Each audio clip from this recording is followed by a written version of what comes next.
Happy Wednesday, everybody. We have a lot of stuff going around the world of Major League Baseball to talk about, so we're going to hop right into it. Kick back, relax, because the latest installment of Hitting Home starts right this moment.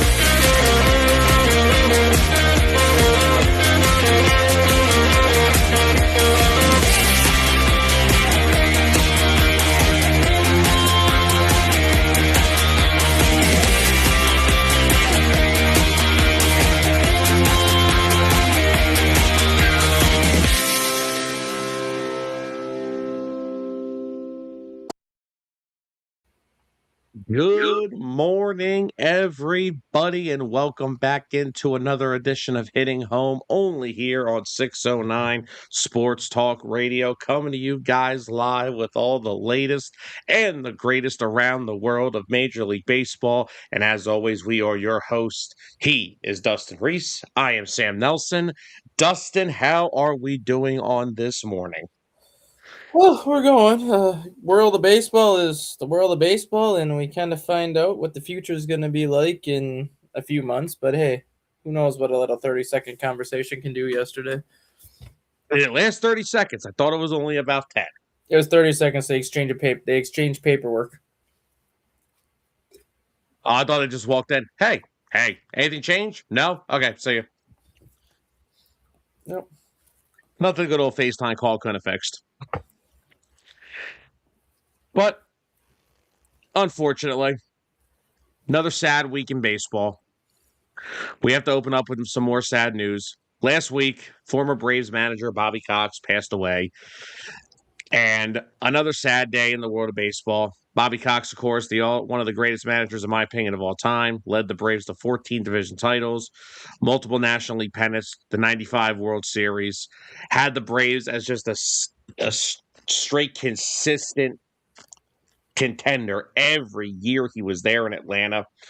And I want to give out our heartfelt thoughts and prayers for him and his family, and of course everybody in the Braves community, because even coming from a Phillies fan, I could not stand the Atlanta Braves, but Bobby Cox, one of my favorite managers. Watching the ejections was always a blast. And just another sad day. You know, we lost John Sterling last week, lose Bobby Cox. And now this is not fun. This is not a fun couple of weeks for baseball. I mean, you talk about like all the success that obviously Bobby Cox had over the years, but I mean, look at the pitching staffs that he's had. Like he had Tom Glavine, John Smoltz, Greg Maddux, and them for a decade together, and then you had Chipper Jones, Javi Lopez, Fred McGriff, and like that core group of players that he had, Andrew Jones, all those guys. Like he had the National League versions of like when the Yankees had their run during the late '90s. The Braves had their National League version of that same lineup. They just didn't have the same ultimate success that those Yankees had. Yeah. I mean, the consistency was always there. It was just getting the end goal wasn't always there, but still to win the World Series with that group and just be the constant contender that they were. But that's been the Braves forever. I don't remember a time when the Braves were bad. Like since the 90s. When have they been bad? Just like that, just really that what? It had been that 3-year run after Bobby Cox retired and Freddie Gonzalez took over because they ended up missing the playoffs for like 3 or 4 straight years. And then they started making the playoffs every year again right before Snitker took over. But even then, they were still almost like 2011, they missed the playoffs on the last day of the season. Now, granted, they blew a huge wild card lead. And same thing in 2010. They had the division. They blew that to the Phillies. Those were the years where they ran to the Phillies that were on that 5-year tear. So it's like, I don't remember a time when the Atlanta Braves have actually been a bad baseball team unless injuries took over, like, last season. I don't ever remember the Atlanta Braves being a bad organization. They're just a constant, consistent Yeah, it was the 2015 through 2017 season. They were 67 and 95, 68 and 93, and 72 and 90. I don't even remember that. That's like when they were getting rid of like Andrew Jones. Well, Andrew Jones is gone, probably closer to 2012, but that's when they were kind of getting rid of a lot of their core players from that run that they had where they were consistently making the playoffs, because then 2014 they faded down the stretch and went 79 and 83, and then they blew it up that offseason and basically went into rebuild mode the next 3 years, and then they went from a 72 and 90 team to a 90 and 72 team in 2018. Yeah, So that was the year. that was like, yeah, that was the 3 year run where that was that 3 year run where they were terrible, but that's when they were like stockpiling like Max Fried, Michael Soroka, and kind of that young pitching staff through the draft that they had ready to go in 2021. Yeah. I mean, you want to talk about some. I mean, we talk about the Glavin, Smoltz, and Maddox days, but even into the 2000s, Tim Hudson, Mm-hmm. guys like that were a part of those teams. Tommy Hanson, God rest his soul. I mean, so many dominant pitching staffs in Atlanta during the Bobby Cox era, and so many great players. Again, like Andrew Jones, one of the better center fielders, I think, that doesn't get the recognition I think he deserves. Right. Of I mean, course, you look at that what 60 what year was it 2015, which was their first really rough year.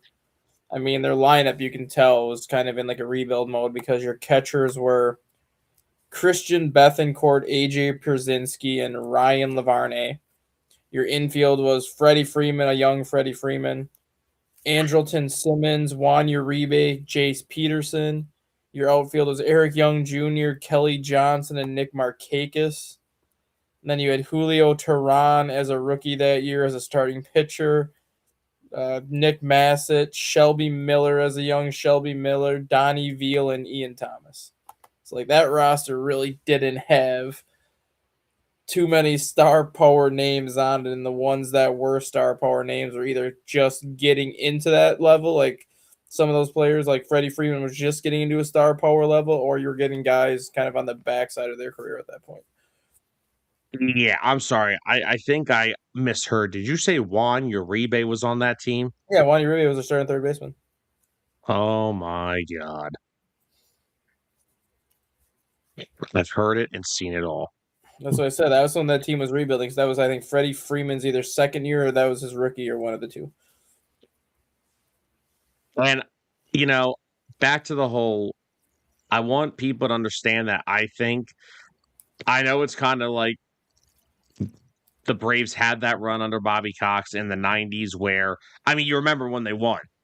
Yeah. I mean, what was how they say it? The team of the 90s has its word. Like they were literally the team of the 90s, regardless of the lack of World Series championships. But when they won it in 95, when that right there was the symbol of saying the team of the 90s has its world championship, because for the 90s they dominated. Like they absolutely dominated that entire decade. And I mean, Bobby Cox was a big reason for that.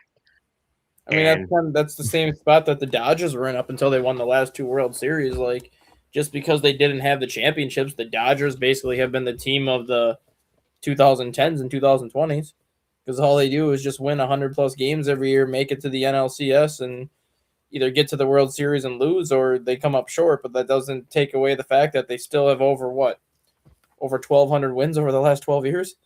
Like they're winning on average 100 games per year. Exactly.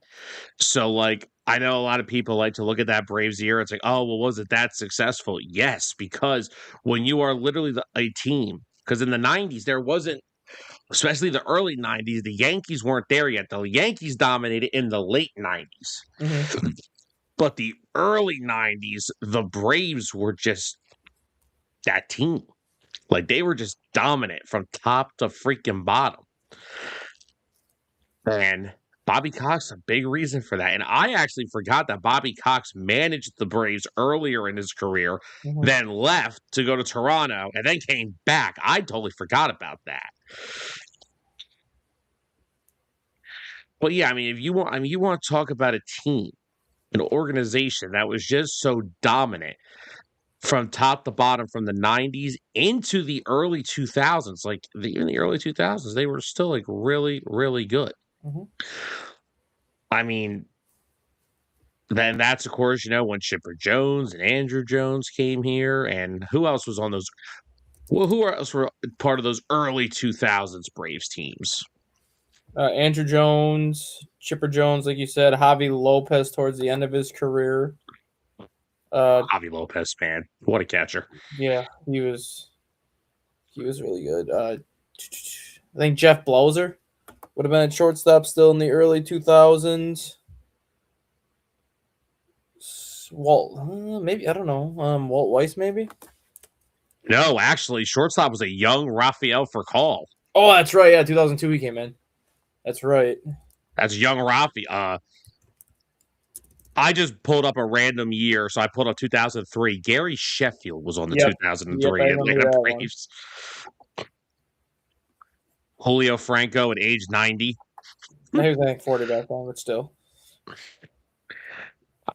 And I mean, Maddox was still there in 03. He was the only one left. Smoltz was there, but he was the closer at the time. So, I mean, he came back into the rotation a couple years later, but as of then, he was in the back end of their bullpen. Glavine was already gone, I believe. But yeah, I mean, guys like Mike Hampton. Mm-hmm. I mean, they had a solid group. And then, of course, Brian McCann came a couple years later. Yep. We remember how great of a player he was. I'm trying to think of some Edgar Renteria. Oh, yeah. Like he came in after Furcal left. They just had a stretch from 90 to when was Bobby Cox last year? 1991 through 2005, the Braves won 14 consecutive division titles. Yeah, like you gotta remember 1994, they also would have won the division title, but that was the year that the MLB had the strike and the season ended. So basically, for 15 consecutive years, the Braves were winning the NL East. And they ended up making the playoffs, I think, 21 straight years when you count the wild card up until they had that 79 and 83 season and went into that 4-year kind of rebuild. But yeah, 15 straight division titles and 21 consecutive playoff appearances. Yeah, like it was absolutely unbelievable with how good they were for such a long period of time. Wait a minute, hold on. I was looking this up because when you said that, I was like, wait, wasn't there a year where they didn't win the division in 93? They were not part of the NL East in 93? No. Wow. They were the NL West in 93. Yeah, because I was sitting here, I'm like, well, wait a minute. Didn't the Phillies win the East in 93? Because that was the year, Mitch Williams, Joe Carter. We don't need to remind me of it. Yeah, they were the NL West in 91, 92, 93, and then they switched over to the NL East in technically 94, which is when they would have won the NL East in 94. How they ended up in the NL West, I don't know, because that is one of those questions when you look at who does the geography for sports. They must have been drinking that day. Yeah, I don't really want to know or figure out how the Braves were in the NL West. Because last time I checked, there is no NL West. There's no NL West. Last time I checked in Georgia. I know. I mean, they're closer to being an NL South than an NL West, and the NL South doesn't even exist. Yeah, I'm gonna. That's literally one of those days where whoever was putting together baseball geography, they were either they were drinking a little bit too much, or they had to figure out a team to put in the NL West to kind of keep the divisions even. And they just threw a dart at a dartboard and said, wherever this lands, this is going to the NL West. Oh, sorry, Atlanta. Yeah, you got to play a bunch of road games at 9:00 at night in San Francisco. Sorry about that. My bad. Could you imagine that? Being considered an NL West team, and you have to travel all those miles from Georgia to San Francisco to San Diego to Los Angeles to Colorado. What are we doing? What are we actually doing? And then when the West had to go out to Atlanta, that those are going to be 9-game road trips all the time, because if you're going all the way out there, You're going to play Atlanta. You're going to play Miami right away because they're both out there. And then you'll probably end up playing somebody else on that side, like Texas or Baltimore or somebody. So you might as well just pack for 2 weeks because that's what's going to happen. Yeah.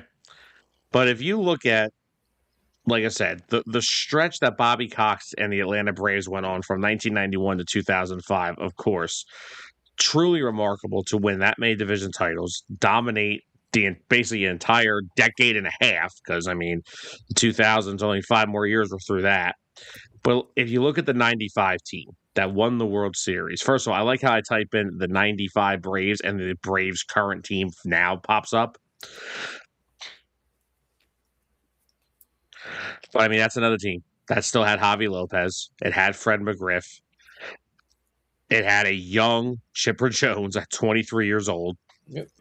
I mean, he had 6 Hall of Famers when he was a manager. Yeah, that's not many. I mean, like Greg Maddux, Tom Glavine, John Smoltz, obviously. Chipper Jones, Andrew Jones. He worked with Fred McGriff, who was obviously not in the Hall of Fame, but was still one of the better first basemen of the 90s. And then Don Sutton. Like, Bobby Cox has worked with some of the more talented baseball players for a long time, and even the ones that aren't in the Hall of Fame right now, he still had success with a lot of guys. Like Javi Lopez isn't a Hall of Famer. Still a great catcher and probably a top 50 catcher all time in baseball. He might not be in the Hall of Fame, but Javi Lopez was still easily one of the best catchers during his tenure of his baseball career. Without doubt. And David Justice was on that Braves team. Mm-hmm. Back in 95. I forgot he was on that team. I thought he was already in Cleveland. He was 2 years away from going to Cleveland. I thought he was already in Cleveland. But yeah. And I mean, to say that, like, he had 6 Hall of Famers, that's a decent amount, but to do what they did, they always had a bunch of moving parts. I mean, they had their mainstay guys like, Chipper Jones, Andrew Jones, Brian McCann. They always found a way to have serviceable replacements for when guys left. Like when David Justice left, when Javi Lopez left, they had Brian McCann. I mean, when Freddie Freeman came up, I mean, that was a little bit after Bobby Cox, but I mean, that is just something that Bobby Cox and the Atlanta Braves were always prepared for. They were prepared for when guys left, like when Tom Glavine left, like when Greg Maddux left. Now, Smoltz left, but that was way past the prime of his career. Yeah. But just to be able to sustain that much success when guys leave, that is the impressive thing. Like, that is New England Patriots type of success. Like, no matter who we lose, we will have a serviceable replacement. Yeah. And to just dominate the NL from 90 to 05. Like I said, I don't care how many World Series they got. First of all, Bobby Cox is like top 4 all-time wins, isn't he? I think so. He might be third. I'll pull it up quick. But just from 91 to 05 alone is impressive. To be able to be that consistent of a postseason team, to have a World Series, to win all those division titles in a row. Yeah, Bobby Cox was 4th all time, 25-04 in 2001. Jesus. He's got 3 ties too. Huh? He's 25-04, 2001, and 3. There's no when were we tying? Connie Mack had 76 ties. Well, Connie Mack's old. I understand that. I mean, let's take a look here. Dusty Baker has 1 tie. Tony La Russa has 4 ties. Joe Torre has 6 ties. When were we tying in baseball? The only thing I can think of is a rainout that ended in a tie. That's literally the only thing that I can think of. Because if you're playing like a team that you only see twice a year, if your game gets rained out and there's not enough room on your schedule to reschedule that game, if it ends in a tie, it's going to end in a tie if it's a complete game. Like if you get 7 innings and the game is 3-3 and all of a sudden it rains and you can't finish that game and you don't have room in your schedule to make it up, that goes down as a tie. That's the only thing that I can think of. Hold on, I'm just thinking. I'm looking at something here. There have been recent ties too. Most recent actually was a Cubs and Pirates game in 2016. Yeah, wasn't that because it got rained out or something? And then I mean, I know there's ties in spring training, but that's because managers like, well, what's the point of playing extra innings?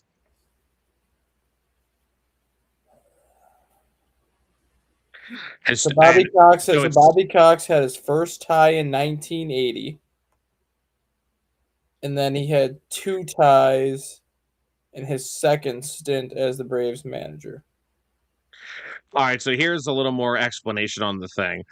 Ties historically occurred due to darkness before stadiums had lights or if weather was permitting.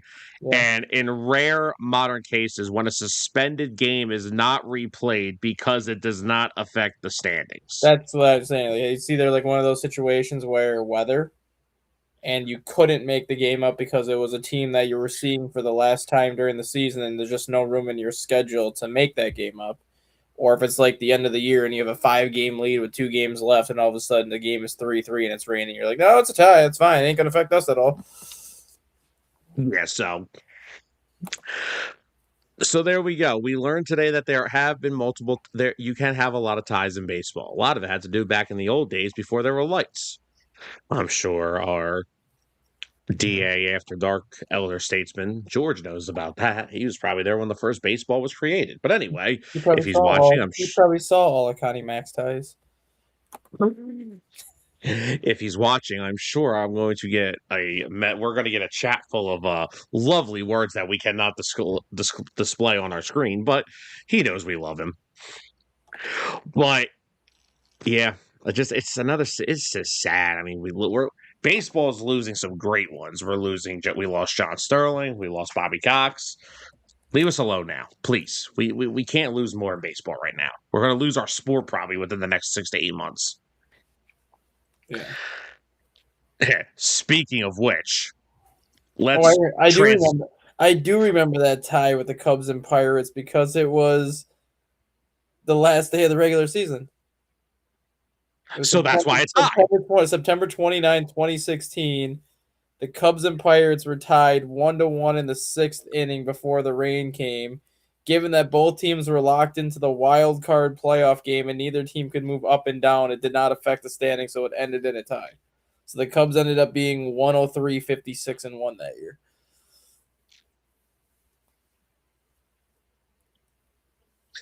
Welcome to baseball, where we can have a 103, 56, and 1 record. Not 103 and 56. 103, 58, and 1. There you go. But yeah, I never knew there were that many ties in baseball. Like I knew there was plenty back in the day, but like before the stadiums had lights and all. But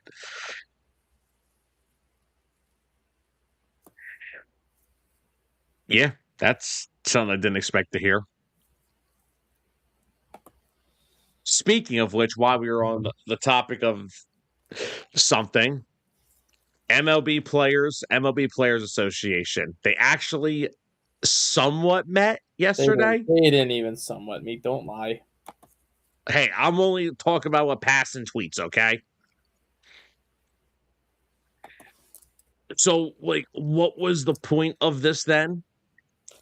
To basically be like, hey, have you changed your mind? No, either have I. See you in a month. So is that what we're going to do? We're just going to try this every month until somebody maybe makes a compelling argument to budge a little bit, which isn't going to happen?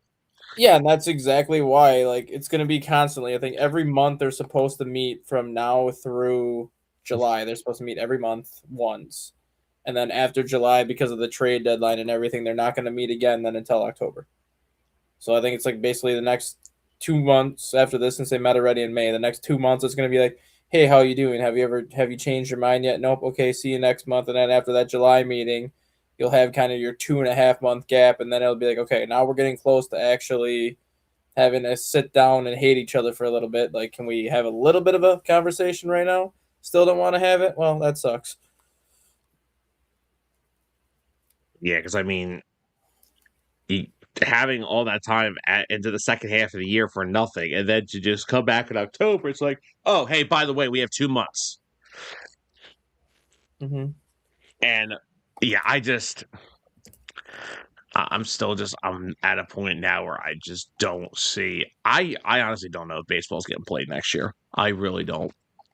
I mean, I did see kind of. I'm not gonna say it's a bright spot just because if there's no baseball, if there's any delay at all, it's not a bright spot at all. But I did see kind of one of those things where as long as baseball can reach an agreement by, I thought they said not May, March 17th of 2027, there would be no like delay to the regular season. No, there would just It be would just like be back in basically 20. it'd be basically like a 5 game spring training set where your players go to camp for basically 11 days. You play 5 spring training games, and then the season starts. So as long as they can come to an agreement by March 17th, you may not have spring training, but you're not going to lose any like major league time. So at least that aspect of it is semi encouraging, just because I think a lot of teams are getting sick of spring training being as long as it is, anyways. So for them to be like, oh, we'll just kind of not do spring training and we'll drag our feet a little bit and then kind of talk again in March. And then the other kind of encouraging thing I've seen was a lot of people expect this to be one of the more aggressive free agent periods ever, because a lot of people expect once free agency opens like November 8th or whatever that first Tuesday is after the World Series, that you're going to see all these free agents try to get signed before the CBA expires, because they're going to try to get this last big contract before everything happens. So instead of like the winter meetings where all these big moves, quote unquote, are supposed to take place, even though they haven't really done that the last few years at the winter meetings, first 2 weeks of free agency is going to be a freaking zoo, as in everyone's going to try to sign with everybody just to make sure they're locked in place for the next 5 years after the CBA, knowing that if the CBA changes the way contracts are done, whatever contract you just signed 2 weeks prior to that CBA is valid, and that can't change. So basically, what we're looking at, because that's similar to what happened in 2022 when they came up to a tentative agreement, is we lost some of spring training because it carried over. I mean, that we didn't. Castellanos didn't sign with the Phillies till March the 5th. Mm-hmm. Or something of that nature. So, like, spring training was affected by that, and they kind of had to speed that process up. But they were still able to get the entire season. And so, yeah, so March 17th is basically our date. If there's nothing by then, that's when questions will be raised, and everyone's going to be sitting there like, okay, so we're going to at least have a shortened season. Yeah, I mean that's March 17th is like the dead all, like it has to be agreed upon then if they don't want to lose games. If it goes past March 17th, now you're looking at the month of April being in jeopardy for the season, which now your season goes from 162 down to probably like 135. And then if you kind of start getting towards the end of April, now you're going from like 135 down to 120. And then every month that you lose after that, you're basically taking 25, 30 games off. Yeah. So if December 1st rolls around and nothing is reached, I mean, there is going to be a lockout, but it's not the end all be all. March 17th still could be a realistic factor in this whole thing, but yeah, again, how much of a realistic factor is it really? I think that's the better question. What is the actual realistic factor in this whole situation? Mm-hmm. I mean, I really don't know how things are going to go, but I have an idea of how it's going to go, but I just don't know if the players are going to be willing to risk a salary cap if it means you lose that much money. Because obviously, Yeah. if you're not playing, you're not getting paid. And as much as these players want to keep the non-salary cap in play, I just can't. I just can't see the players not budging at some point because they're not going to want to lose money. Yeah, because again, owners got money; they don't care. Yeah, exactly. And again, I think more of it isn't about capping at the top. I think it's starting with the floor at the bottom. Mm-hmm. I mean, we've had this conversation since starting this show back in the offseason. We've had this conversation minimum 5 times, and we're going to have it at least another 25 more times because again, the later we get into the season, we're gonna have to start talking about it more. I think you still have to start there because capping it that helps maybe the Dodgers issue. What people have an issue with is what the Dodgers are doing around the sport. That helps with that somewhat, but I still think the bigger issue with the Dodgers isn't about how much money they are spending. It doesn't matter what they're spending in 2026. The problem with what the Dodgers are doing is that they are able to spend in 2026 because what they've already spent in 2025 and 2024 is being deferred into 2038. That's the problem. And like I'm at the point now where I used to want a salary cap, and it's mainly because of what the Dodgers have done with the whole deferring the money crap kind of thing. If they're not going to put a salary cap in place, I want them to at the very least get rid of the whole deferred money shit, because that's basically saying that you can't afford to sign the player, but you're basically letting them take out a loan to do it anyways. Like that part of the thing has to go away. I'm more on board at this point to institute a salary floor. Because if you institute a salary floor, and we'll just say the floor, they're saying the floor is right. They're saying they want the floor to be 75 million. I think it's going to actually end up being closer to 90 million because of what some of these players are going to get paid anyways. But we'll just go with kind of what they're saying about the 75 million being the salary floor. If you're forcing teams to be at that $75 million salary cap when the season starts, all 30 teams in baseball are going to be forced to sign quote unquote one or two superstars that are making at least $20 million a year. So now you can't have the Dodgers taking like the 8 best players in free agency because 2 of those players are going to have to go somewhere else to make sure these teams get to that $75 million threshold. Yes, it might not make a difference in terms of who makes the playoffs and who doesn't make the playoffs, but I think it's going to at least bring more competitive baseball and a more of a parity to the game, because every team is going to have at least a couple quality major league players on their roster that are worth going to see. Like, just for example, they're not, I wouldn't say they're superstars. Look at the Pirates. Ryan O'Hearn, Brandon Lau.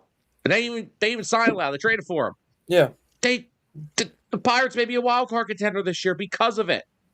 Like Paul Skeens is obviously going to get paid eventually, but like that's a prime example. Like if the Pirates have to be at like $75 million, Ryan O'Hearn is making, I think, $15 million this year. I believe Brandon Lau is making, I want to say $13 million, so that's $28 million between those two. You go and sign Paul Skeens for $35 million, that's already $63 million right there. Like that's almost your salary floor, and then you can pretty much round out the rest of the roster the way you see fit, but at least you were forced to sign some people to some cash. Can we agree on something now? $13 million for Brandon Lau, that's value. Well, you got to remember, he came from the Rays, though. The Rays are one of those teams that doesn't spend a lot of money either. They give you long-term contracts, but those contracts are worth like $8 to $10 million a year.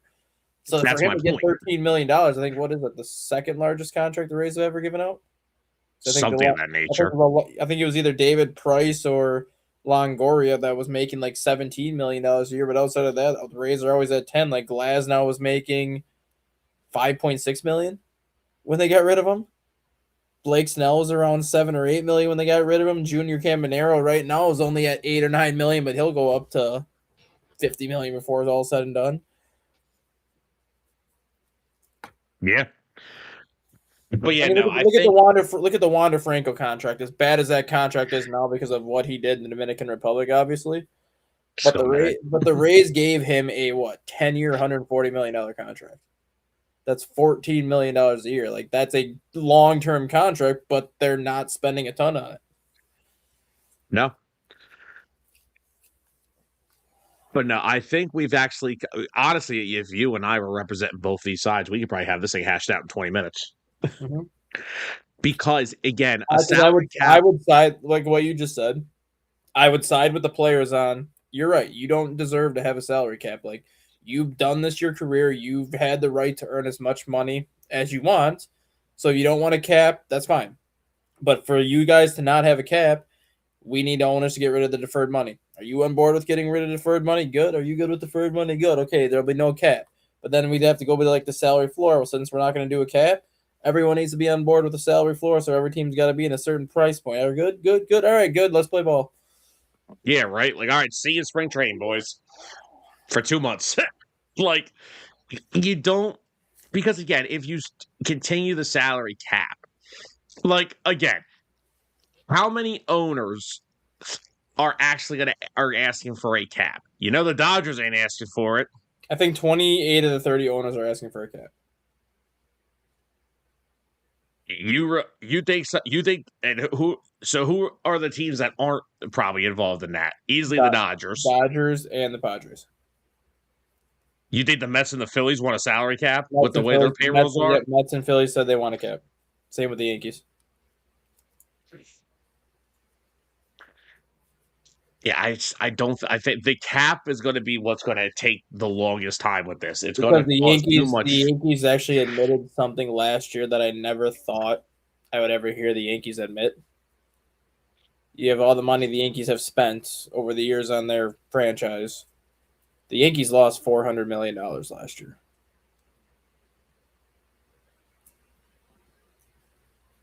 How in the world is that possible? Paying their players, paying their staff, all the stuff they have to pay, plus they don't have their TV market anymore. Losing that TV market crippled the Yankees' revenue. But the Yankees haven't been the Yankees. And you see across Major League Baseball, look at how many teams have lost their TV network. Yeah. All these teams that are losing their TV network are no longer making money. They are losing money every single year, which is why the Dodgers are really the only team that makes money because of the TV deal that got put in place by Spectrum. All these other teams are losing money every year because they don't have the TV revenue anymore. And that's why they want that salary cap, because it's like we can't spend the kind of money that these teams spend because we can't afford it. Like, we are losing money because we don't have the TV revenue coming in to help stabilize our team. The only money we have coming in is what I dish out as an owner. Yeah, and that's a big reason why Phillies fans, they complain about John Middleton. It's like, oh, he's ducking the tax. First of all, no, he's not. John Middleton has gone over the luxury tax repeatedly to put a winner on the field. But again, they don't have. Again, I don't want this to become I'm siding with billionaires or millionaires. Trust me, I'm not on either of these sides. I think this whole situation is a bunch of greed on both sides. I will say that both. It's, again, as a normal everyday person, do I feel bad for millionaires? Hell no. Do I feel bad for billionaires? Absolutely not. But we're at a point now where we have to figure something out. And my biggest fear is, and I have a feeling it's going to happen just because this has been an ongoing issue since 2020, and you knew that the only reason why it was tentatively agreed on in 2020 was because of COVID, or not 2020, 2021, was because of COVID happening in 2020, where they lost so much money in 2020 that they could not afford to miss any time. Yeah. So everyone pretty much went into 2021. They said, you don't agree with what we want to do.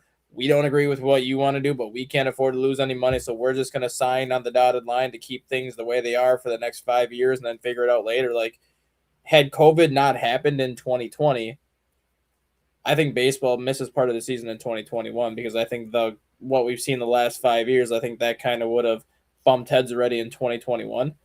But by now, everything would have been resolved by now because you would have had 2021 to figure all that stuff out and whatnot, and I think it would have been a shorter CBA instead of the 5-year term like we just had. It probably would have been like a 2 or a 3-year term and then renegotiate again. But because they lost all that time in 2020, they couldn't afford to miss any more games, so they basically settled on nothing. My big fear is we go into 2026 this offseason right now. We're kind of in the same situation where they're going to settle on nothing, and they're just going to extend this current CBA out 1 year. Go back to the negotiation table in 2027. Same shit's going to happen. They're not going to agree on anything, but they've all realized they can't afford to miss games. So they're just going to keep extending the CBA by 1 year just to be like, well, we're discussing. We just can't agree on anything. So we're just going to, push it out another year and pick up talks next offseason. Then same shit, different day. Yeah. And that's the unfortunate thing, is because, like, can we just come to some type of a long-term agreement here that there is something broken in the system and we have to figure a way to fix it? I don't know how much putting a salary cap on your players is going to fix that because, well, first of all, if they put a salary cap, we already said some teams are filing for bank are going to have nothing. You want to talk about a salary cap? How many thresholds will the Dodgers be paying if they throw in a salary cap? What they owe this year in taxes alone is more than 21 teams' payroll. I got a better one for you. Could you imagine if Major League Baseball's dead money situation was like how the NFL's is?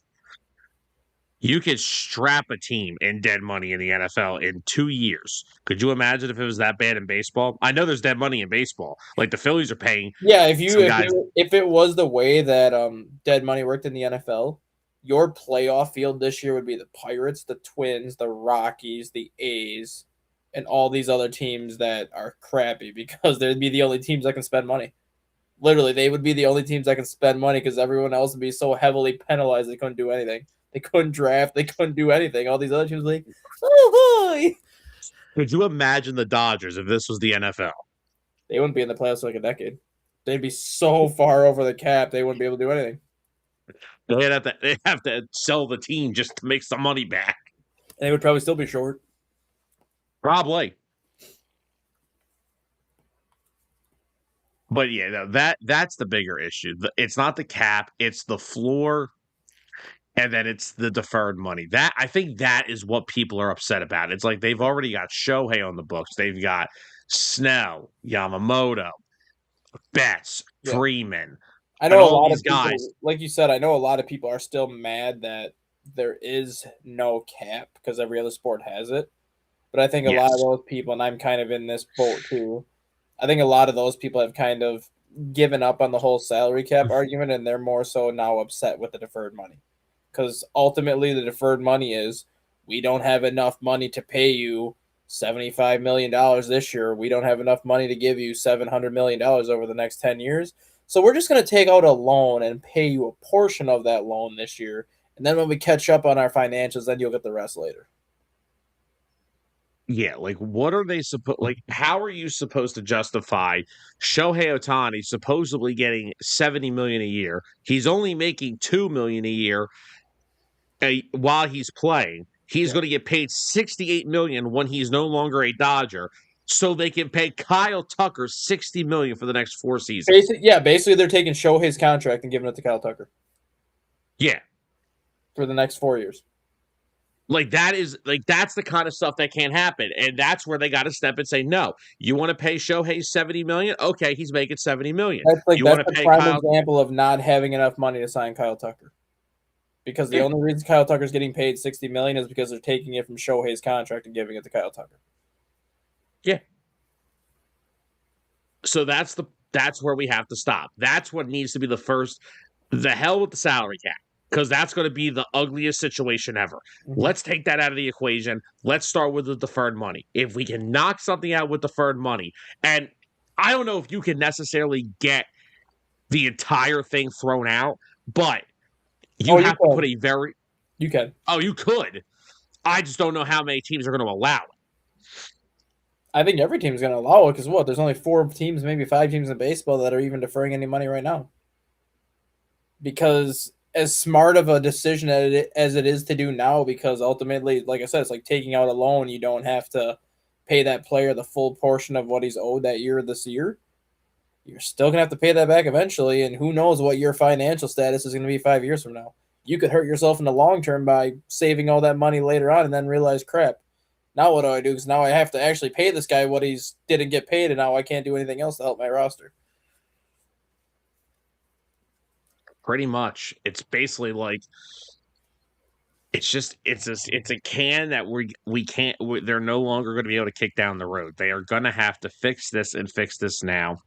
I don't understand deferred money. I don't know why teams do it. I think it's stupid. And I feel like quietly that's always been the issue. I've never had an issue. I'm another one. I've never really wanted the salary cap. I don't care for it in baseball. But what I do care about is, like I said, before the deferred money got to be an issue, and that's been an issue over the past 5 to 6 years with the Dodgers, yes. But before that, it was like Pirates owners saying, "Oh, we can't compete with teams like the Mets and their payroll." That's You don't that's even the issue try. that I have with baseball. It's the hardest sport to go from worst to first. Yes. Because NFL, you can go worst to first, first to worst in one off season. NBA, you Yep. can go worst to first, maybe in 2 years. NHL, same thing. You can go like worst to first in 2 years. Unless you're the Baseball, Washington Wizards. yeah, baseball, you can be worst and be worse for like 7 or 8 years before you even make a jump, just because of how much disparity there is between each team's salary. Like we remember the Tampa Bay Devil Rays. Those teams were in last place almost every year until Look they at the took look the at the devil out Pirates. of Look their at the name. Pirates until they made the playoffs in 2013. They had 11 straight years in last place in the NL Central. Look at the Nationals before 2012. Yeah, but the Nationals still had the Marlins though, so they were at least getting in fourth place. Okay, Sometime. all right, pick or choose. But I'm just saying the Pirates had 11 consecutive last place finishes in the NL Central. They failed to win 72 games in any of those 11 seasons. Like they were terrible for a decade. And all of a sudden they had that one 3-year run where they won 97, 94, and 92 games when they had Garrett Cole and AJ Burnett and some of those guys where they were making the playoffs. And then since then they've had what? One winning season in the last 11 years, and it was an 82 and 80 year? Can we not bring up AJ Burnett on this show? Because I swear, and I have people that can attest to this. I swore that the 2014 Phillies were a playoff team because they signed AJ Burnett and they signed Marlon Byrd. And I sat to myself like, you know what? I know Jimmy, Ryan, and Chase are all a year older, but I think this team's a playoff team. You have Marlon Byrd. He was coming off a really good year power-wise. Of course, he was. He was taking PEDs. AJ Burnett was coming off really good years in Pittsburgh. They had Jonathan Papelbon. They had a young Ken Giles. They had Mike Adams, who was a underrated relief pitcher during his healthy years. They had Ben Revere in center field. They had Cody Ashley at third base. And I sat, Dominic Brown was coming off an all-star season. I said, this team could be a playoff team. So they opened the season in Texas, score 14 runs, and then that was the highlight of my freaking season.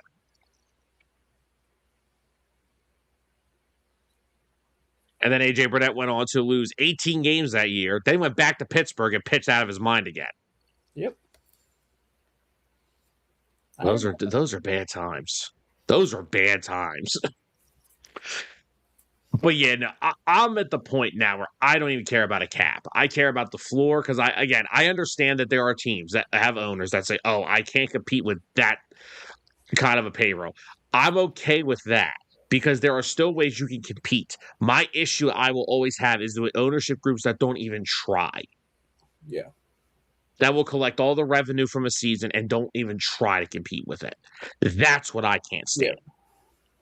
So that's where a floor has to become a thing. The cap, I don't care.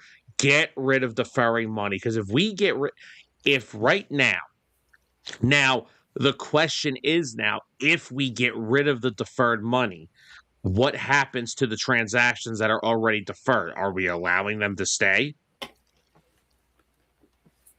You almost have to, right? Every contract that's been agreed upon so far is valid, no matter what Okay. happens after the CBA. So all the deferred money, that might have to go away to a point. But so instead of deferring $68 million of Shohei's contract, the Dodgers might only be able to defer $38 million of it.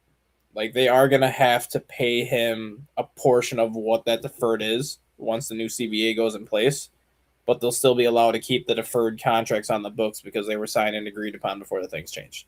They just might have to adjust the terms of it a little bit as opposed to like, oh, instead of getting 99% of your salary later, you get 50% of your salary up front and then the other 50% later.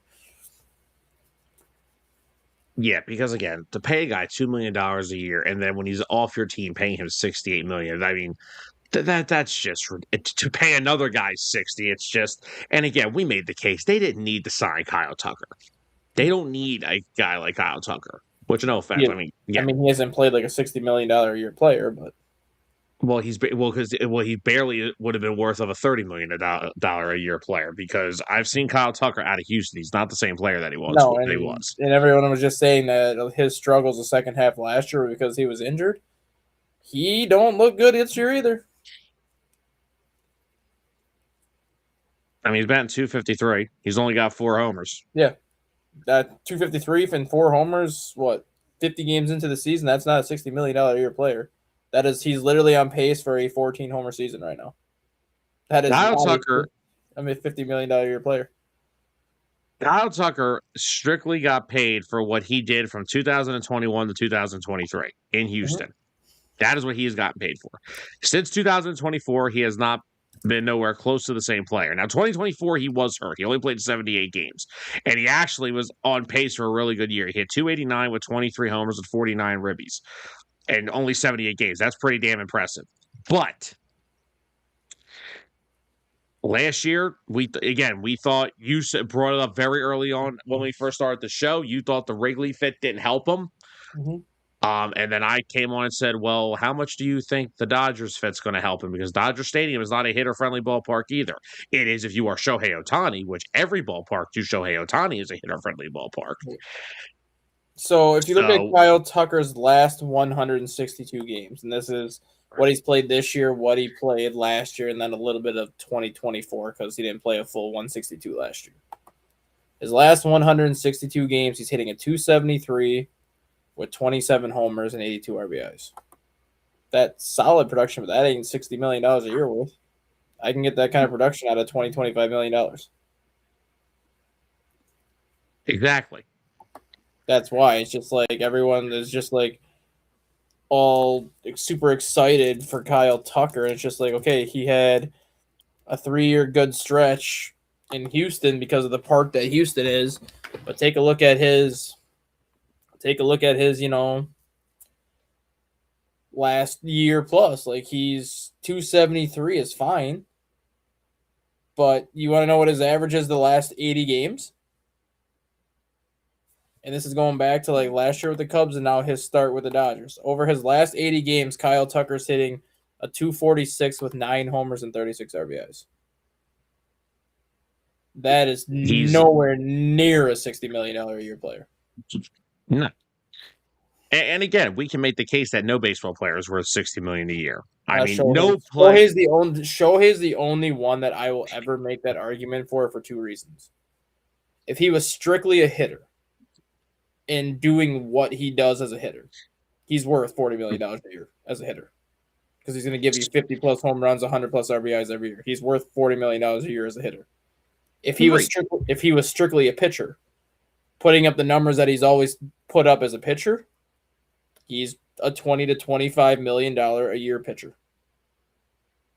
Since he does both and he has success at both, basically 35 million plus 25 million is $70 million. $60 million a year. Like, he's the only player that I would make that argument for just because he'd be a $40 million player if he was strictly a hitter, and he'd be a $30 million a year player if he was strictly a pitcher. But because he does both, he's going to get paid for that. Exactly.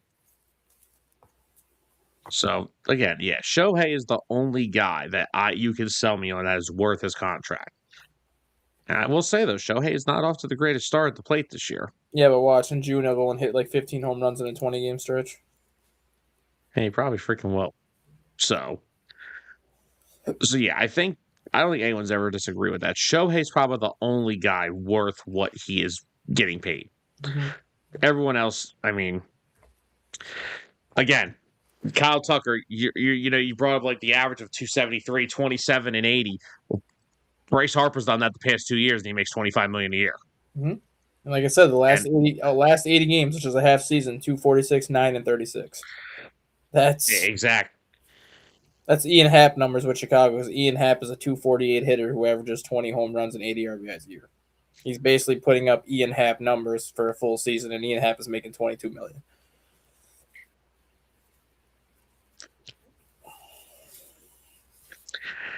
By the way, speaking of Bryce Harper, I think that ever since we had that show questioning things, I think somebody may have heard us. You watched us. What are you talking about? He's been on a tear ever since. Mm-hmm. I mean, last night he was 0 for 4, yes, but he's 273, 10 homers, 24 RBIs, 915 OPS, 9 doubles, 28 strikeouts to 22 walks. I don't think he's ever had a strikeout to walk ratio that good in Philly. Right. Kyle Schwarber's on pace for like 70 homers because he's hit one like every game for the past week. Right. Don Mattingly just got his 900th career managerial win, so shout out to Donnie Baseball. They're playing really good baseball. They're 2 games under 500 now, and they're just playing some really, really good baseball. They are. Speaking, though, on another matter, Dustin, we had a trade come out last week. Mm-hmm. Giants shipping out Patrick Bailey to the Guardians for a pretty hefty package. Yep. It was, let me see. Let me go back and find where's my Jeff Passan tweet that I saved? While you find the package, this is, I'm going to say this is the first domino to fall. Mainly because you have a team like the Mets, you have a team like the Giants, and even a team like Houston, for that matter, who are expected to be good this year.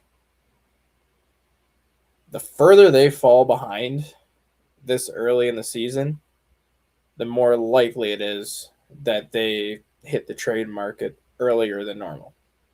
We've already heard David Stearns of the Mets basically say, if we are more than 10 games out on June 1st, we're going to start selling pieces on June 1st. Like June 1st right now is that benchmark for some of these teams, and getting rid of Bailey, who, yes, he's not a great offensive player, but he's one of the best defensive catchers in baseball. That's kind of the Giants' signal. Like, if we're not gaining much ground by June 1st, we're going to start getting rid of pieces as well. And the 2 other names to watch with the Giants are Robbie Ray and Logan Webb. Robbie Ray is a rental this year, so obviously he's not going to cost as much. But when you look at how Logan Webb has pitched the last 5 years, and he is a top 5 pitcher in baseball, when you look at innings pitched and everything else that goes with it, he's got 3 years and $70 million left on that contract. You want to talk about a bargain for a starting pitcher? If Logan Webb is made available, every team and their mother is going to be calling the Giants for Logan Webb. Oh, yeah, and they will get a very hefty package. Exactly, that's what I'm saying. Like, the Giants, like, not right now, I think, are the team to watch just because they already got rid of Bailey.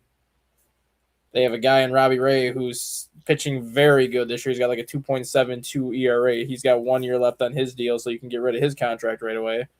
And then you throw Logan Webb on the block, and you can get like 5 prospects for him. It's a good way to jumpstart a rebuild, and same thing with the Mets. If they're out of it by June 1st, you know damn well Freddie Peralta's on the block. Yeah. I think Peralta could be on the block. I think Peralta, Brooks Raley in the bullpen. You could see guys like Mark Vientos. He was on the block during the offseason. Yeah, Mark Vientos could be on the block. Jorge Polanco, because he's done jack crap since signing with the Mets, he could be on the block. Simeon. Oh man, I'll never understand that trade. And honestly, and I will say this now, and I can't believe I'm going to say this. Don't be surprised if Bo Bichette gets put on the block. I wouldn't at all. Bo Bichette looks so terrible with the Mets. It is not even funny. He looks like he has completely forgotten how to play baseball. But yeah, no, Bo Bichette has not looked good whatsoever.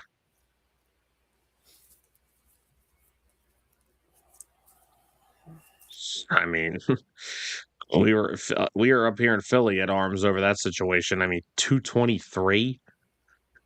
Oh my god! What are his power numbers? He's got 2 homers. Yeah, and I think it even gets worse. Because so his power numbers aren't there. His power's not there. You want to hear what's even worse? He has a 968 fielding percentage. Well, yeah, because they're playing him out of position. He's never played before. That's the problem, though. Like, as the New York Mets, not only are you playing him out of position, to the point where he is a liability defensively. But the guy can't hit himself out of a paper bag right now. But because you gave him the contract you gave him and you're paying him what you're paying him, you have no choice but to start him every day. That's why, like, he would be the one if I'm the Mets and I start selling. Like, Freddie Peralta is obviously the first one I'm putting on the block because, people are going to go after him right away. Second guy I'm putting on the block is Bo Bichette. I'm just basically saying, like, sorry, Bo, it's just not working. Like, you have 3 years left on your contract. Go for a fresh start and try to find a spot where you can play second base or shortstop. Yeah, and that's the thing. Like, that's another thing I can't stand is I'm so sick of teams that act like baseball is a positionless game. Right. Like the Phillies tried this in 2018. They had Rhys Hoskins coming off a monster September call-up year where he had 18 home runs in like 2 months. And they're like, oh, hey, Rhys, we're going to put you in left field. We're going to sign Carlos Santana. He'll be fine out there. Dude, he's 6'5", 240. He's not built like an outfielder. No. I can't stand teams that try to play positionless baseball. Right. It drives me absolutely freaking insane. But no, if you go back to the Patrick Bailey trade, I mean, they gave up the 29th Cleveland gave them the 29th overall pick in this year's draft. Mm-hmm. Which that's so weird. You don't hear much of draft pick trading in baseball. Yeah, that's something that they just, I think, implemented 2 years ago, that you can start doing that. You never used to be able to do that. And they also got pitching prospect Matt Tugboat Wilkerson. Yep, Matty Tugboat. Oh, that just sounds like a baseball player's name. Mm-hmm. So, I mean, look, I like it for the Guardians. I mean, Bailey kind of start to lose his job in San Francisco because the offensive production is just not there. But if you want to talk about a guy, if you want to talk about an organization in Cleveland that cares so much about their pitching and controlling their pitching staff, Patrick Bailey is the most Cleveland Guardians trade I can think of. Yeah, and the other thing was, I don't know if you've kind of dove into those reports a little more or how much you read about it, but Buster Posey and Bailey were not getting along. I think that kind of got to the point where Buster Posey kind of forced him out of San Francisco, and my camera's going to shut off briefly. Give it a moment to reset. I saw that coming. Nah, you're good. Yeah, so I guess Buster Posey was not happy with the way Patrick Bailey called games. He was not happy with the way Patrick Bailey worked with the hit pitchers during like the side sessions and during the off days. And being that he is I don't know if he's the GM or the president. I always forget what he is. But being that he was one of the best catchers of our generation and that he's going to be a borderline Hall of Famer next year, if you're a catcher and you're getting yelled at by one of the best catchers to ever do it, that relationship ain't going to end well. No. So a lot of people think that Bailey was kind of forced out of San Francisco as opposed to like this has kind of been like an ongoing, or they think that this has been like an ongoing thing and not something that popped up out of the blue. But the Giants just kind of kept it under wraps until they found the right package. I think another thing that also was frustrating in San Francisco was, again, the offensive production just not being there at all. Like, it wasn't there at all. No, but you got to remember the freaking park they play in. I understand that, but even it's bad. The Dude, a drunk guy designed that stadium. Like, it's 340 what? 347 down the left field line. It is 320 down the right field line with a 15-foot high wall. Then you go to right center, and it's like 362. And then you have another right center/center that's 420. Then it's 395 to center. Then you go to left center/center, and it's 382. And then there's another power alley that's 360. There's 5 or 6 different dimensions across that outfield. A drunk fuck designed that stadium. Hey, look, they won 3 World Series with that ballpark, so there must be a reason behind it. Let me rephrase that. They won 3 World Series with Madison Bumgarner, who decides not to lose when the playoffs start. If they could have pitched him every single game or every other day, they would have. And honestly, knowing how Madison Bumgarner was, he probably would have just said, if you need to throw me every other day, I'm good. You know what I found very funny about that Giants World Series window run with the 3 titles? They won all their World Series clinchers on the road. Yeah. And that's because Madison Bumgarner had the lowest road ERA in postseason history. Like, they knew that if they had a clincher on the road, it didn't matter if the guy was on 4 days rest, 3 days rest, or 2 days rest. You knew who was starting on the road clincher. It was Bumgarner. They literally never got to celebrate a home World Series victory with their fans. And I gotta find the interview for you, and I'll send it to you on our Facebook messaging page. There was an interview with Bumgarner. I think it was 2012 when he had his good World Series run, where the guy had like a 1.16 ERA, or was that 2014? 2014, I think, was that year. Yeah. So 2014, Madison Bumgarner was talking with, it was either Mark DeRosa, because Mark DeRosa was trying to get him on his World Baseball Classic coaching staff. So Mark DeRosa, but because Bumgarner is technically still, he's retired, but he's not retired. Like the Arizona Diamondbacks still have his rights yet. He's not eligible to do anything coaching-wise until his contract is officially over. This is the final year of that contract. But Bumgarner is basically telling DeRosa that when he got to the World Series in 2014, he went up to Bruce Bochy after the NLCS and said, I don't care if I throw 1,000 pitches or 100 pitches. If you need me to pitch all 7 games, I will start all 7 games. That was the gamer and competitor that Madison Bumgarner Well, even if it meant that he only would go through the lineup one time and pitch 3 innings, if you literally started him all 7 games and basically said, just give me 3 innings, Giants probably sweep that damn series because you probably weren't going to get anything off of him in 3 games. Then you could have went with whoever you wanted to after that. Yeah.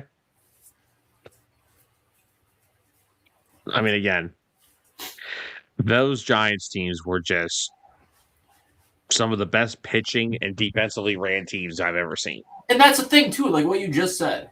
Outside of Buster Posey and Fat Man Pablo Sandoval, who was actually a halfway decent player back then, name one star player that comes to mind on those Giants teams that you could be like, I'm afraid to face this guy.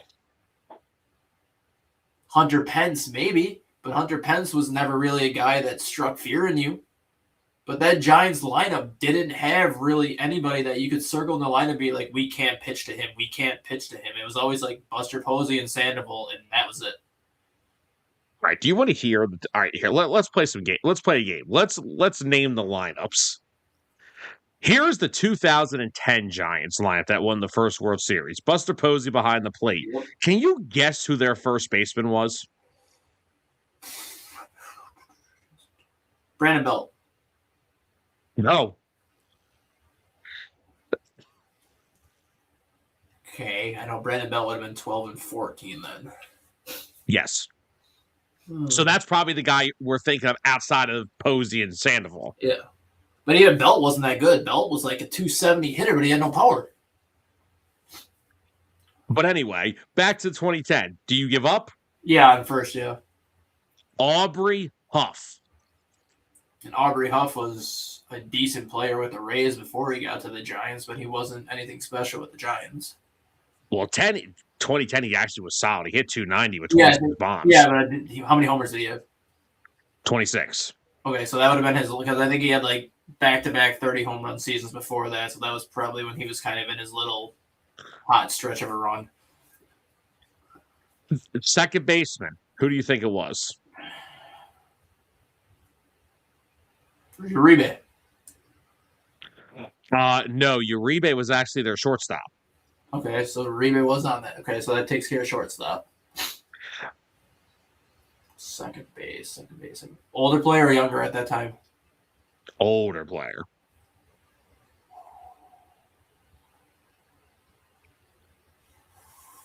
No idea. Freddie Sanchez. Okay. Freddie Sanchez. Uribe was shortstop.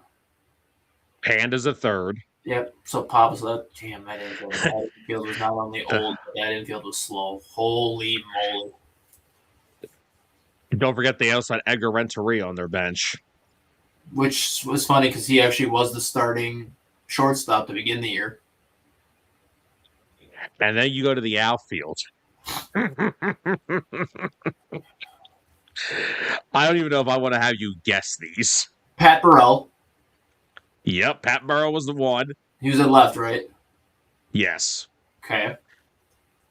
Hunter Pence, yes or no? Because Hunter Pence would have been on 12 and 14. Yes, Pence was still in Houston in 2010. He hadn't even been traded to the Phillies yet. So he would be a right fielder in 12 and 14. Yes. So Burrell was in left. Center field, Angel Pagan. No. Really? Pagan was not there yet.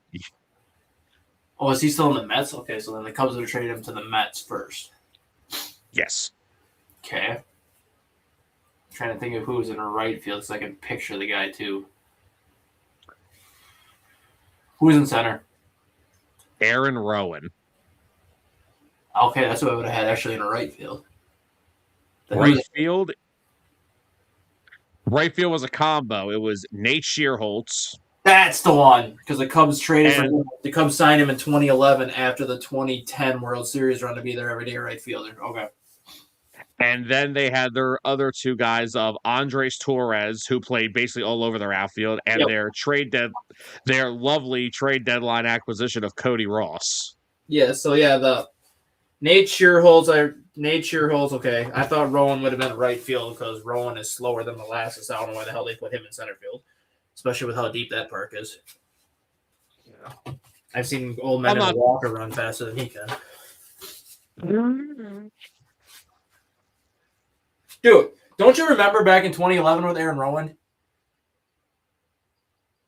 I remember back in 2007 with Aaron Rowan. Aaron Rowan hit an opposite field single to left field from the left-handed batter's box, and he was thrown out at first base.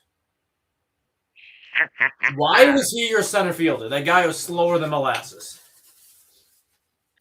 At one point, hey, listen, center field didn't always used to be the thing that it is today. All right, you know what? Let's just, for S&Gs here, let's have fun with the... Can you name me the rotation? Bumgarner? Yes. Madison Bumgarner started 18 games that year. That was a young Bumgarner. Okay. Matt Cain? Spot on. Oh, boy. Barry Zito? Yes. He would have been their number 4 that year. I remember that. Cain was their 1. Bumgarner was their 3. Jake Peavy? No. Peavy was not on the 2010 team. So he was in 2012. You're forgetting a very important one here. No, I know it. I got it. He has a goatee too, doesn't he? You're forgetting the guy that probably was the one before Cain. Oh, Christ. Who's the one I'm forgetting? Tim Lincecum. Oh, yeah. Okay, yeah. Lincecum. But there's the other one that I think had a goatee that I can't remember his name either. Yeah, I don't know if you're going to get the number 5. Who's number 5?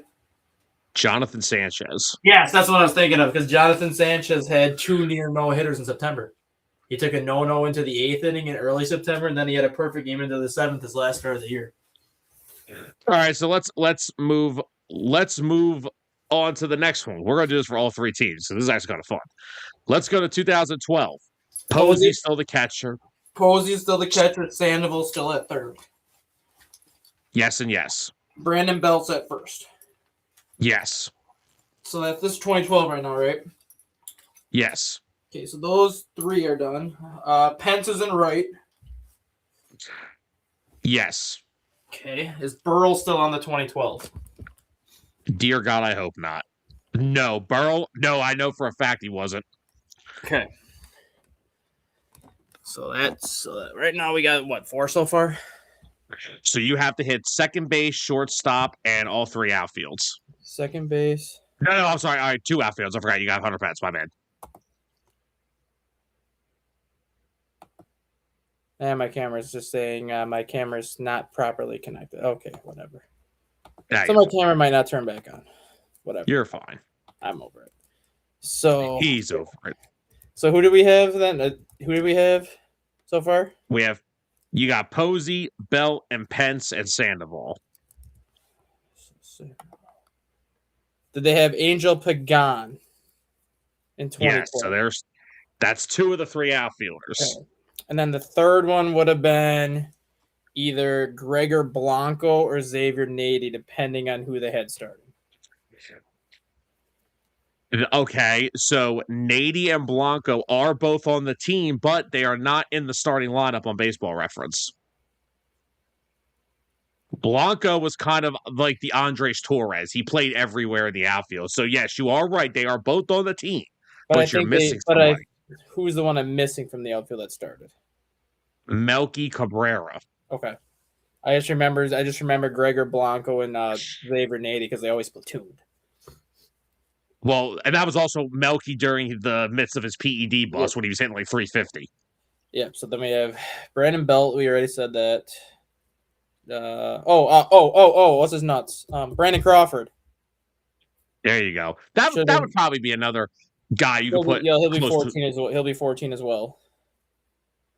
So then second base would have either been Ryan Terrio or Marco Scutero. Got it, Ryan Terrio. Okay.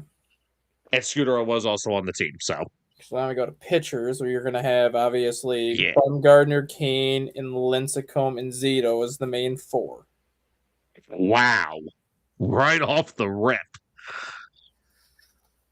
Number 5, he made, I believe, 21 starts during the year.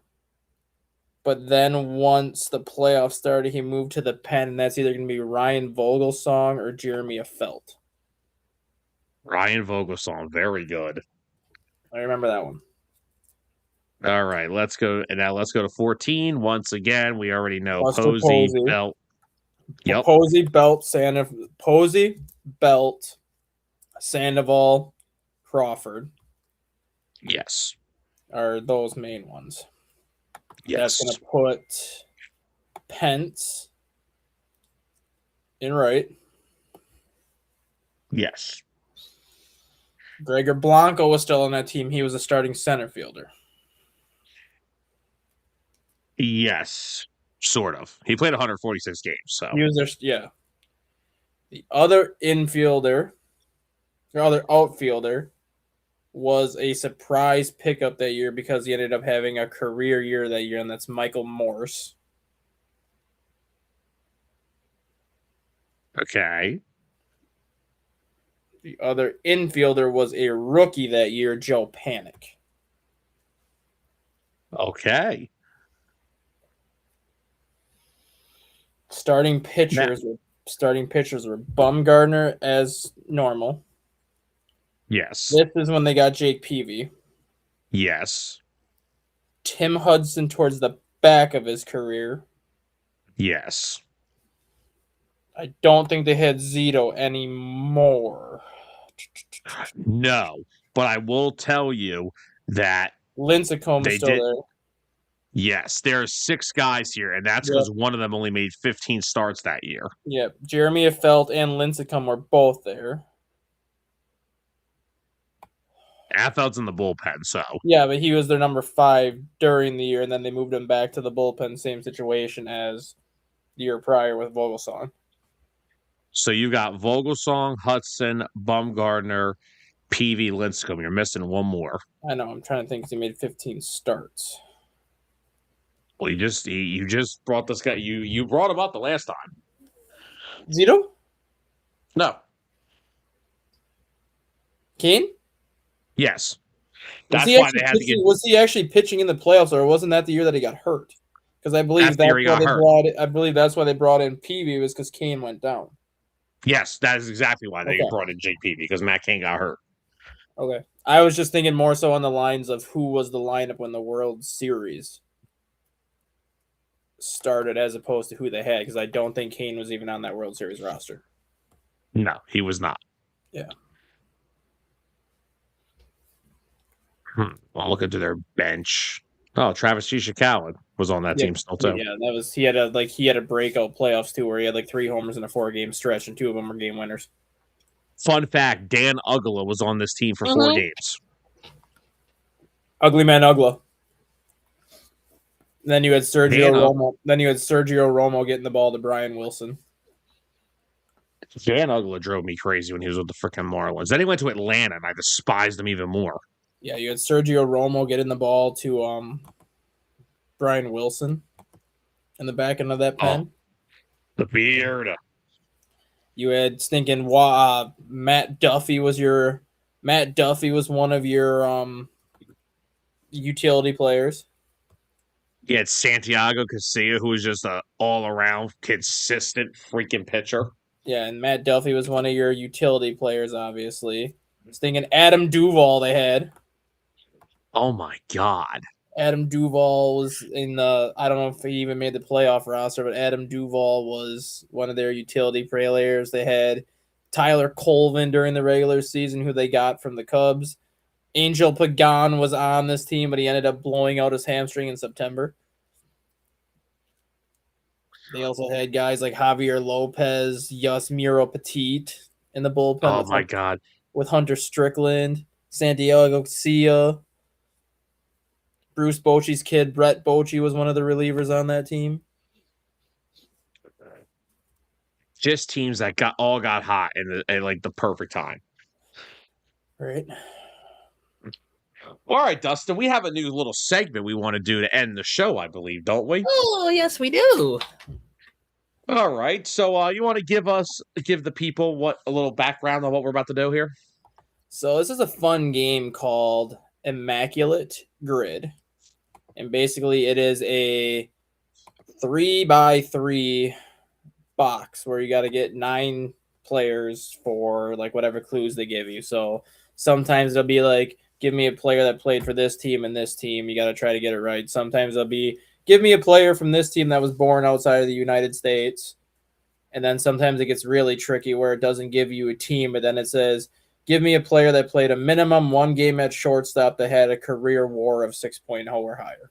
And you got to try to kind of piece together that box. It's on a website called ImmaculateGrid.com. And there is another website too called crossovergrid.com where you can also do those. So if we have time, we can actually do 1 grid from each site just because the grids stay the same and they change after today. So we'll do the Immaculate Grid site first, and then we will do Crossover Grid after that.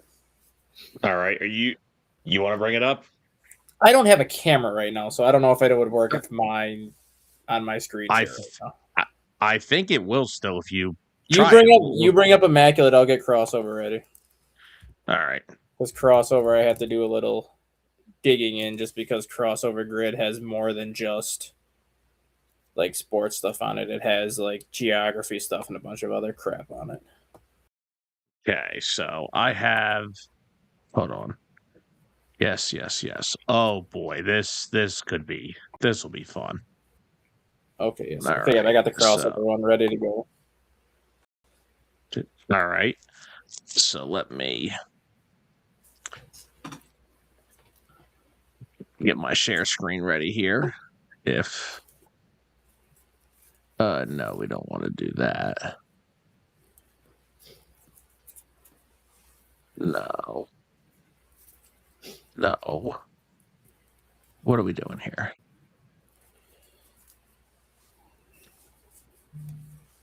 Okay, what is this thing? All right, here, bring yours up first because my share screen's acting up. All right, so we'll get crossover group. Holy hell, what is that? That is a guy flipping me off. All right, hold on once. Because I'm pretty sure even with your camera being off, it should still be fine.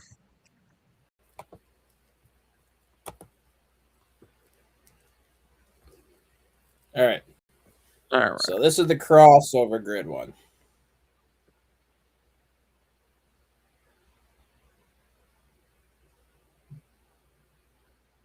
Let me know when you're ready. All righty. Oh, dear freaking Lord. Crossover grids are harder too sometimes. But I think we can get the 3-time Silver Slugger here for the Giants. 3-time Silver Slugger for the Giants. That's got to be Barry Bonds.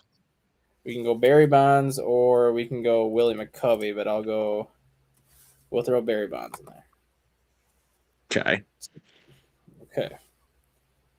1980 Silver Slugger, who was also a 3-time Silver Slugger. So now you have to go really into who was good. We'll go back to that one. So when it comes to the Nationals, you can also throw Expos in there also, if you can't think of that. So a Brewer that was an Expo. I'm trying to think of, well, a Brewer that was a Yankee. I'm just throwing Devin Williams in there right away. Yeah. Because he was with them last year. So a Brewer that was a 3-time Silver Slugger. Oh, what's his nuts? Fat man at first base. What's his name? Prince. Yeah, that guy. He's got to have done that. He's had to have had that at least twice, if not 3 times. Yeah! Look at how happy he is. Okay, so Brewers, Nationals, Brewers, Expos. A Brewer that was a National or an Expo. And I'm thinking of like starting pitchers. I'm thinking of everything. Trying to think back to like even relief pitcher, something.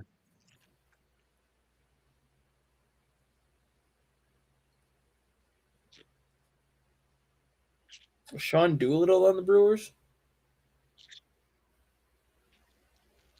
Was Giovanni Gallardo ever on the Nationals? No, I don't think so. I don't think so either. Sean Doolittle. Was he on the Brewers? I don't know because I think he was in Oakland before he went to Washington. Was he on the Brewers after Washington though? I know. Thank God, because Niger. Wait a minute. Oh my, Niger Morgan. Remember, he had the hot playoff run with the Brewers in 2011. Yes. All right, so now we get to the Giants. This one will be tougher. Did Jake Peavy ever pitch for the Yankees? Are we doing a Yankee and a Giant? Well, it's either Giants, Expos, or Giants, Nationals, Giants, Yankees. But I'm trying to think because of all the players the Giants acquired. Did Jake Peavy ever pitch for the Yankees? No. Okay.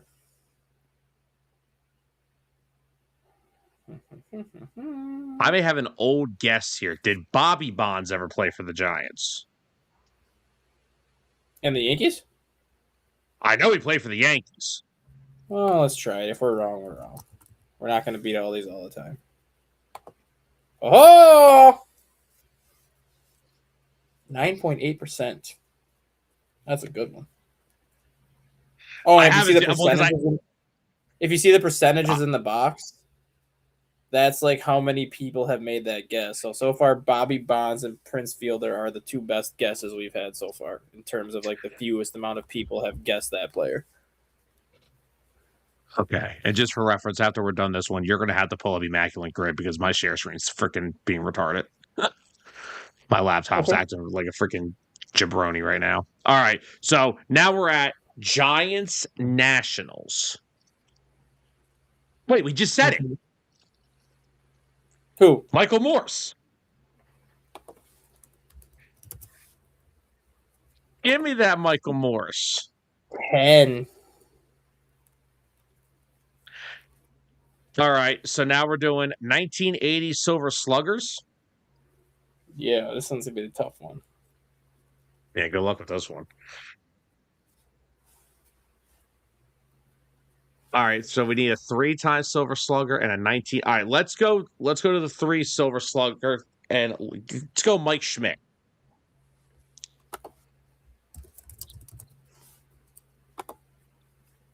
Ooh, 41%. That's actually more people guessed him than I thought they would. Hey, well, I went with it because 80 was a big year for him. He had like 48 bombs. If it was 1970s, I'd be throwing Reggie Jackson in there for the Yankees. That I know. Like, I'm trying to think of Yankees in the 80s. Because the Yankees, I mean, the Yankees have always been good, but I can't think of too many power Yankees in the hitters that they had in the 80s. If I'm thinking Yankees, I agree. I'm like 70s, 90s, 2000s. Like,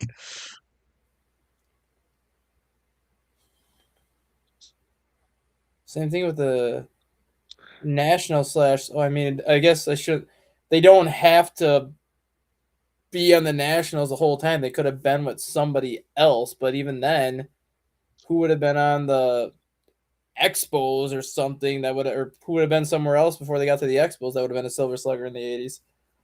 only one I could think of is would have been Andre Dawson. Try it. Oh, look at that one. To the old school pull, man. Oh my God, this is the one that's going to drive me nuts if I don't get it because I'm trying to think of people the Yankees would have traded for, even, or somebody they would have had in the 90s that also played in the 80s. That would have been a Silver Slugger at a certain position because most of that core group of players played in the 90s into the early 2000s and then they hung it up. Oh my God.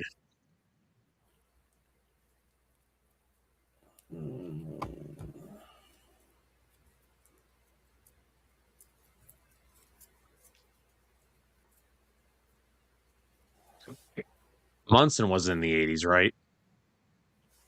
I'm just going to throw him in there because I can't even think. If we get it wrong, I have no idea. No, wait, no, Thurman Munson, no, 69 to 79. Okay, I was way off. I told you I didn't. Let me check something. You know what? Oh, I went Reggie Jackson. We couldn't get it because Reggie Jackson played into the 80s. But we rank 11th out of 32 in that one. So then I will get Immaculate. Oh, shoot. I have to reshare that. Hold on. That's fine. Okay, I'm going to go on and look about.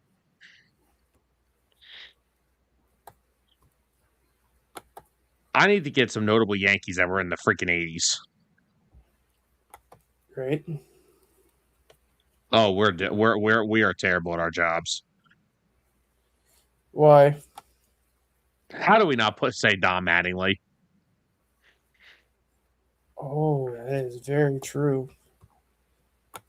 Dave Winfield. Yeah. Oh, we're terrible at this. Oh God, we're all. But again, like that is like one era you don't think of. Mattingly, Ricky Henderson was there from 85 to 89. Dave Winfield was there. Willie Randolph. All right, you ready? Yes, sir. Oh, hold on. Let me pull this back up and share screen. Oh my God! How did we not think of Don Mattingly? I am terrible for that. All right, here we go. I am absolutely terrible. All right, let's get this one. Will be a little bit more. This one will be a little bit more challenging too. Oh, sweet Moses! So, screw this. I'm going Andrew Jones just because I want to. He doesn't even give me a chance to go with this. It says play. It says play.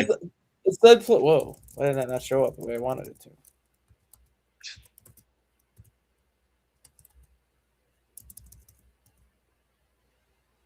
Okay, just Andrew Jones not exist. Oh, there he is. I was like, I know he played outfield. Don't tell me he didn't. Should we just throw Greg Maddux in there right away? Oh, no. You wait, might no. as well.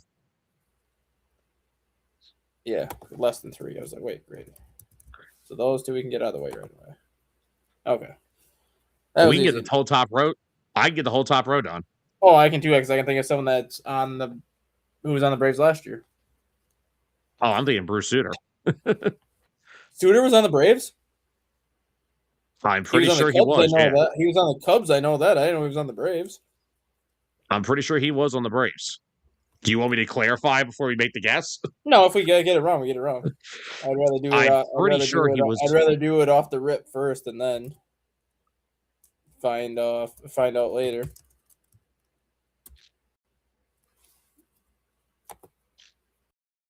Ooh, 2%. See how they throw the Cubs hat in there? Yeah. Like how I get. I Yeah, like. what's I'm up, getting yeah. all the old ones Hey, I got Andrew Jones too. I'm surprised. How did only 7% say Andrew Jones? because nobody watched.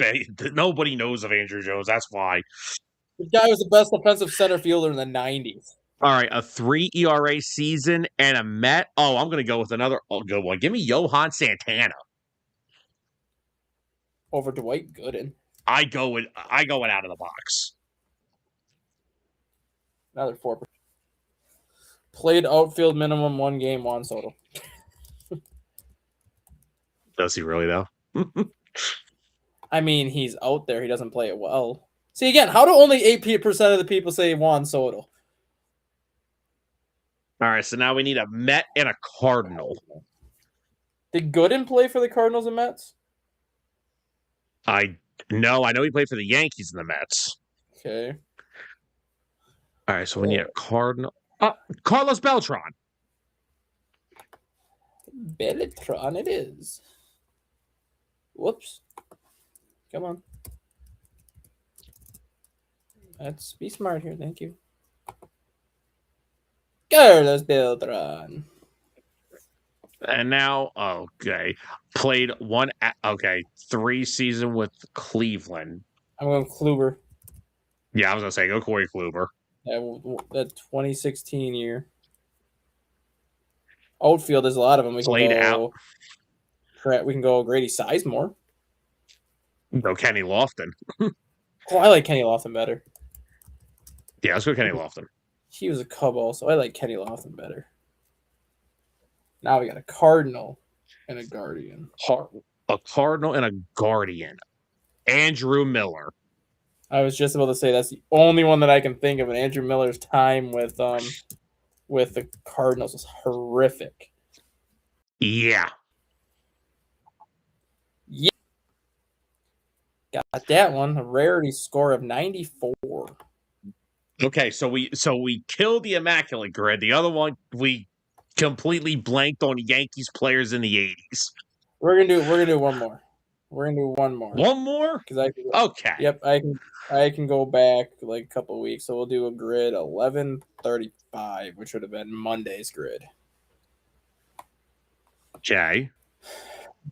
So right away, I'm thinking Miguel Tejada. There's a good one. Miguel Tejada. You could have put that for the A's too. Yes, I could, but I'm going Miguel Tejada.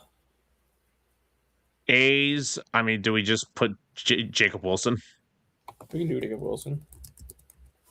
Unless you want to put Bobby Crosby. I'll do Jacob Wilson. I like Jacob Wilson. 30 stolen base season. You want to do the honors on that one? Jimmy Rollins. Well, I was going to say Trey Turner, but hey, take Jimmy Rollins. I wouldn't put them in the same tier if you paid me $300 million. Oriole. Well, okay, this is a done given. Mason Miller. I got a Ranger and an Oriole. Who you got? Nelson Cruz, baby. Nelson. Yes, you do have that. Nelson. Oh, God, I wish that guy was still playing. Boomstick. All right. I got an Oriole. I got an Oriole and a Padre. Yeah, Manny. Ryan O'Hearn. Right. We're not going with Manny? Going Ryan O'Hearn.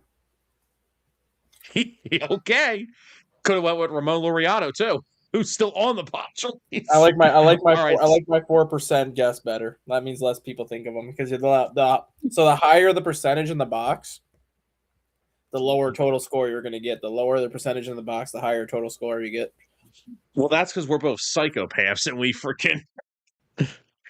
All right, so now we need an 30 athletic. stolen base season for the Padres. I haven't said anything. Oh, there you go. Yeah, I'm sorry. 30 stolen base season for the Padres. Do we go for Nando? Yeah, because I ain't got nothing else.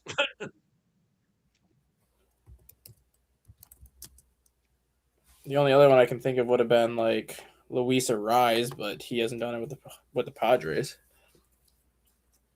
Nah. Okay. All right. So now we need 30 stolen base season for the Rain. Did Delano DeShields Jr. steal 30 bases when he was there? No, I think he had 28. Of course he freaking did. You have Elvis Andrews. Oh, Elvis Andrews. Wasn't he with the Rangers and the A's? I think he was. Yes, sir. Okay. So now we need a Ranger. Rangers.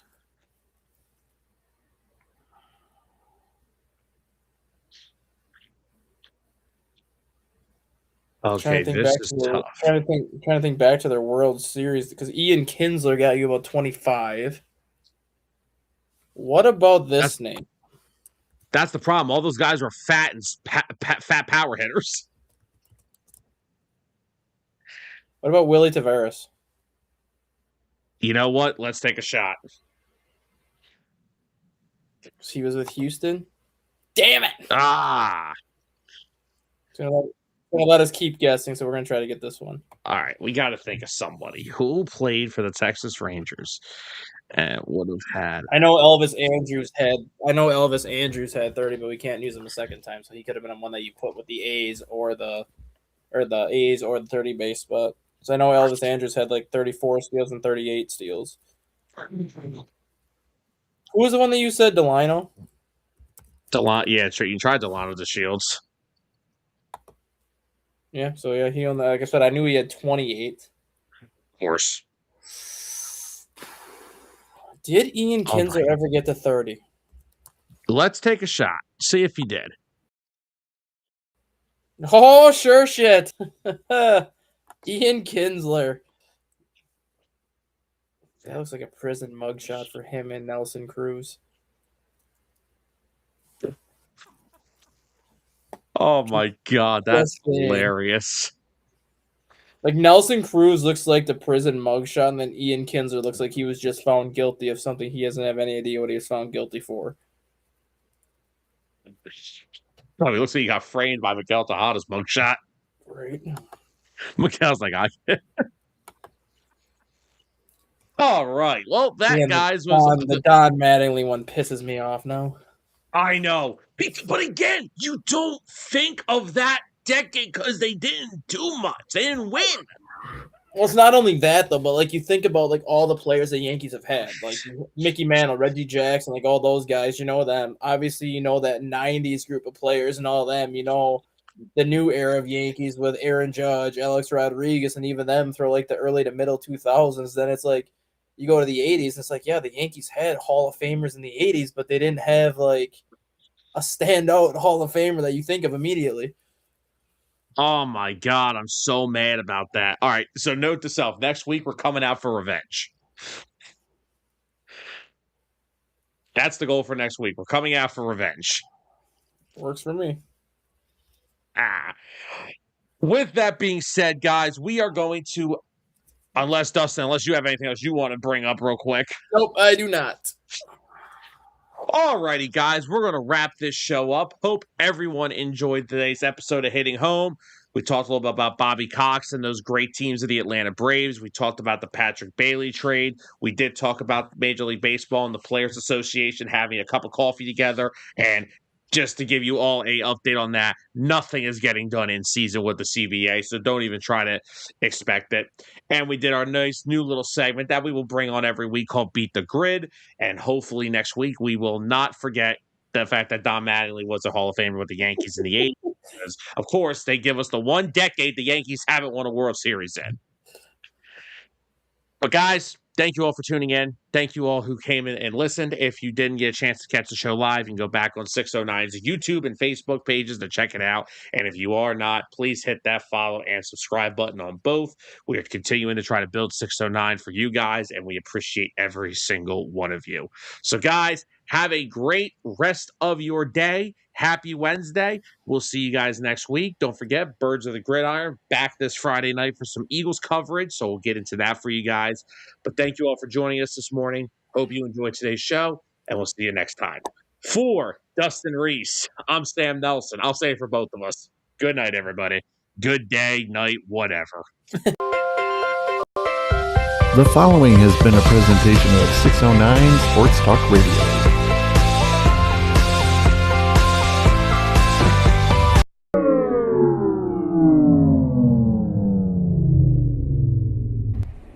Sam, what did you do?